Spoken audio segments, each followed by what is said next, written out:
Hello बच्चों, मैं Praveen Chaudhary Vidyakul academy में आपका स्वागत करता हूं। आज हम चैप्टर नंबर 3 का बेसिक का सेकंड पार्ट करते हैं। कल हमने पढ़ा दिया था वर्गाव्यू तक। आज पढ़ते हैं हम विकर्णाव्यू। विकर्णाव्यू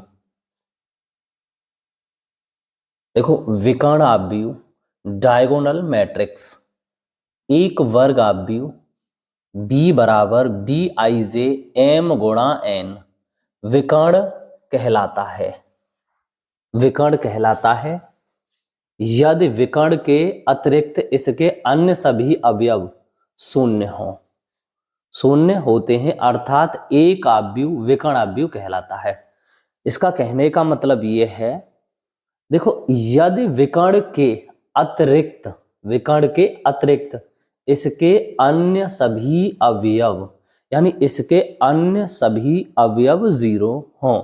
विकर्ण जैसे देखिए, मैंने इधर लिखा बेटा 2, इधर लिख दिया 0, उधर 0, यहाँ 0, यहाँ मैंने लिख दिया 5, 0, इधर 0, यहाँ 0 और यहाँ मैंने लिख दिया ये 7। तो आप इसे देखोगे तो यहाँ से देखिए ये कितना है 2, 0, 0, 0, 5, 0, 0, 0, 7। तो देखिए कोई वर्ग है या कोई आयत है, तो आयत का जो विकर्ण होता है जो इस तरीके से होता है विकर्ण, तो क्या इसमें आपको ये इस तरीके से दिख रहा है? तो अगर ये इस तरीके से ही तो दिख रहा है, इसका मतलब ये क्या है, ये हो गया विकर्ण और यही कहलाएगा विकर्ण आव्यूह। ये ऐसे भी हो सकता है और ये ऐसे भी हो सकता है। तो कहने का मतलब है सिर्फ जो विकर्ण हैं, विकर्ण के जो अवयव हैं वो अलग वो रहेंगे, बाकी सभी जो इसके अंदर अवयव हैं वो जीरो रहेंगे। वही हमने बोला, यदि विकर्ण के अतिरिक्त यानी विकर्ण के अलावा इसके अन्य सभी अवयव यानी विकर्ण के अलावा जितने भी अवयव हैं वो जीरो होने चाहिए, तो आपका विकर्णाव्यूह कहलाएगा। ठीक है, आगे देखिए नेक्स्ट। आगे है अदिश आव्यूह। अदिश आव्यूह एक विकर्ण आव्यूह अदिश आव्यूह है। यानी एक विकर्ण आव्यूह अदिश आव्यूह है यदि इसके विकर्ण के अवयव समान होते हैं। यानी विकर्ण के अवयव समान होते हैं, अर्थात एक वर्ग आव्यूह बी बराबर बी आई जे एन गुणा एन अदिश आव्यूह कहलाता है। देखो इसका मतलब है विकर्ण के अवयव कैसे हों, समान।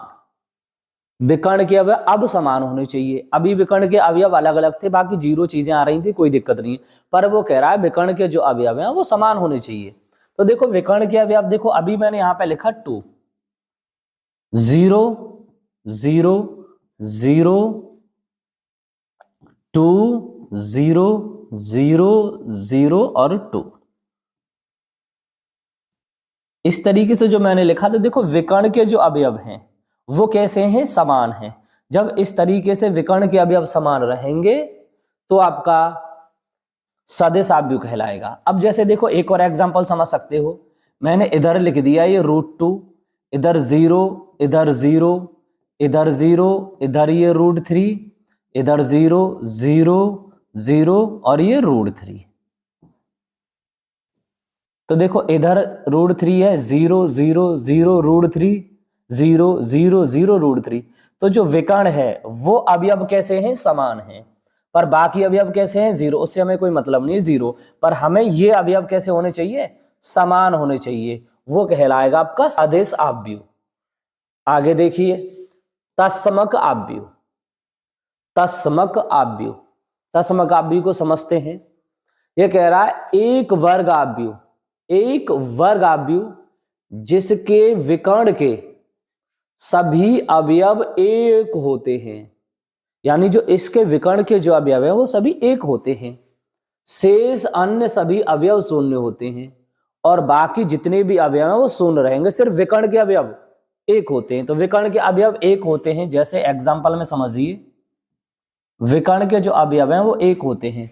जैसे मैंने इधर लिखा 1, इधर लिखा 0, इधर भी लिखा ये 0, इधर लिखा 0, इधर 1 और इधर 0, 0 0 और ये 1। तो अभी जो आपका विकर्ण है वो कितना है, 1 है। वो यही तो कह रहा है, जिसके विकर्ण के सभी अवयव, जिसके विकर्ण के सभी अवयव 1 हों तथा शेष अन्य सभी अवयव 0 हों, तथा अन्य सभी अवयव कैसे हों, 0 हों। तो अन्य सभी अवयव 0 हैं, तो ये आपका कहलाता है तत्समक आव्यूह। नेक्स्ट देखिए, शून्य आव्यूह। शून्य आव्यूह, शून्य से ही आप समझ पा रहे हो, शून्य शब्द है तो इसका मतलब 0 ही होगा। पर फिर भी देखिए, एक आव्यूह शून्य आव्यूह अथवा रिक्त आव्यूह कहलाता है।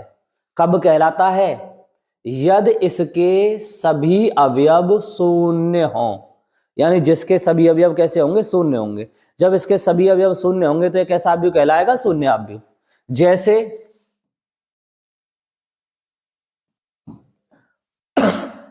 जैसे आप लिखोगे इधर तो ये आपका कहलाएगा 0 0 0 0। इसमें सभी अवयव कैसे हैं, 0, तो ये शून्य आव्यूह कहलाएगा। आप 3/3 का देख सकते हो, 0 0 0 0 0 0 0 0 और 0। तो ये भी कैसा आव्यूह है, ये शून्य आव्यूह है। ठीक है, नेक्स्ट देखिए आगे क्वेश्चन देख लेते हैं। बेसिक ही क्वेश्चन है। ये कह रहा है, यदि आव्यूह ए बराबर दे रखा है 5 9 5 -4 3 और -2, और ये 2 -1 और 4 1 7 3 है, तो इसमें क्वेश्चन नंबर फर्स्ट पूछा गया है। इसमें टोटल 5 क्वेश्चन है, पांचों के हमें जवाब देने। तो क्वेश्चन को ध्यान से समझिएगा और सुनिएगा। देखिए क्वेश्चन में क्या कहा गया, ए में कितनी पंक्तियां हैं, ए में कितनी पंक्तियां हैं। मैंने पंक्तियों के लिए बताया था आपको, अगर आपने इससे पहले वाला वीडियो देखा होगा तो उसमें पता चला होगा। तो देखिए, पंक्ति इस तरीके से जो लिखे हुए हैं वो है हमारी पंक्ति। ये तो पंक्ति कितनी, 1 2 3। तो हमारा आंसर हो जाएगा, पंक्तियों की संख्या कितनी हो गई, 3, 1 2 3। अब आगे कह रहा, ए में कितने स्तंभ हैं। तो मैंने स्तंभ के लिए भी आपको बताया था। स्तंभ कहां से पता करोगे, इधर से, 1 ये 2 ये 3 और ये 4, टोटल कितने हैं, 1 2 3 और ये 4। तो स्तंभ की संख्या कितनी है, 4 लिख दिया। बात समझ में आ रही होगी आपको। आगे कह रहा है, ए का क्रम क्या है। ये क्रम क्या है, क्रम जानते हैं। क्रम का मतलब होता है कोटि कह लो या ऐसे आप क्रम कह लो, एक ही बात है। कोटि का फॉर्मूला मैंने आपको बताया था, m गुणा n। अब m क्या है, m मतलब रो की संख्या, n मतलब कॉलम की संख्या। तो आप देखिए इसमें रो कितनी है भाई, 3, कॉलम कितने हैं, 4। तो आप इसे लिखोगे 3/4। तो ये आपकी क्या निकल आई, क्रम या कोटि। तो क्रम क्या है, 3/4, ये आपका क्रम है। आगे पूछ रहा है, ए में कितने अवयव हैं। अब अवयव का पता करने के लिए हमें क्या करना पड़ता है, इसमें जितने अवयव हैं उनको हमें काउंट करना है। और अवयव कितने, वैसे तो हम इसे गिन के बताएंगे, पर हमने एक और दूसरा मेथड सीखा है ना, कोटि के जितने अवयव हैं, कोटि की जितनी संख्या उनका मल्टीप्लाई कर दो, आपको मिल जाएगा। यानी रो और कॉलम का मल्टीप्लाई कर दो, आपको जवाब मिलेगा। रो कितनी है, 3, कॉलम कितने, 4, और दोनों का जब मल्टीप्लाई करोगे 3 चौक 12 है। तो टोटल आपके जो अवयव रहेंगे वो कितने रहेंगे, 12 है। तो आपको अवयव की संख्या पता चलेगी कितने, 12। आप गिन लो, 1 2 3 4 5 6 7 8 9 10 11 12। बात समझ में आई होगी। आगे देखिए, आगे कह रहा अवयव, यानी ये अवयव A 2 3 निकालिए, यानी A 2 3। A 2 3 का मतलब है दूसरी रो देखिए, 3 का मतलब तीसरा कॉलम देखिए, यानी इसे हम कह सकते हैं RC। RC इसका मतलब इसे हम कह सकते हैं RC। R देखो हमें क्या देखना है, दूसरा रो, यानी A 2 3, इसका मतलब है दूसरी रो। तो पहली रो और दूसरी रो, ये तो पहली और दूसरी रो हो गई, दूसरी रो।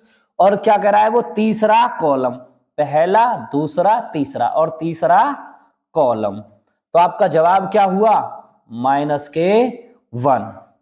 आपका जवाब आएगा ये -1। तो हम यहां लिख देते हैं -1। आगे समझिए, अगर आपको ये चीज समझने में दिक्कत हो रही है तो थोड़ा सा देखिए, थोड़ा सा धैर्य रखिए, थोड़ा समझने का प्रयास करिए, सारी चीजें अभी एकदम क्लियर हो जाएंगी। देखिए इधर हम क्या करते हैं, इसको एक बार पूरा बना लेते हैं, A11 A12 और हम लिखते हैं A13। इधर लिखेंगे A21, इधर लिखेंगे A22 और इधर लिखेंगे A23। फिर लिखेंगे A31, फिर लिखेंगे A32 और फिर लिखेंगे A33। अब इधर ध्यान से सुनिए और देखिए, देखो ये R1 है, ये R2 है और ये R3 है। यानी R1 इसको हम कह देंगे R2 और इसको कहेंगे हम R3। ये है आपका इधर से कॉलम नंबर 1 और ये है आपका कॉलम नंबर 2 और ये है आपका कॉलम नंबर 3।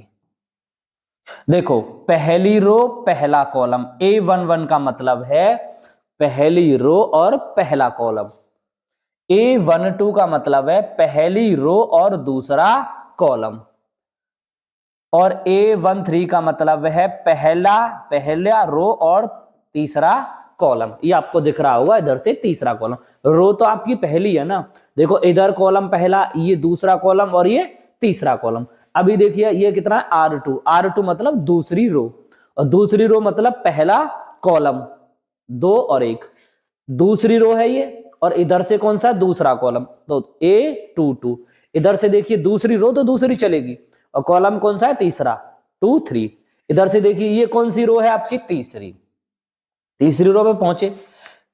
ये कौन सा कॉलम है, पहला, तो 3 और 1। ये कौन सा कॉलम है, दूसरा, रो कौन सी है, तीसरी, तो 3 और 2, तीसरी रो और ये तीसरा कॉलम, तो क्या हो गया, A3। इस तरीके से हमें इसको देखना पड़ता है। आगे इसको कंटिन्यू करिएगा, देखिएगा। अगर आपको वीडियो अच्छा लग रहा है तो लाइक जरूर करिएगा, शेयर जरूर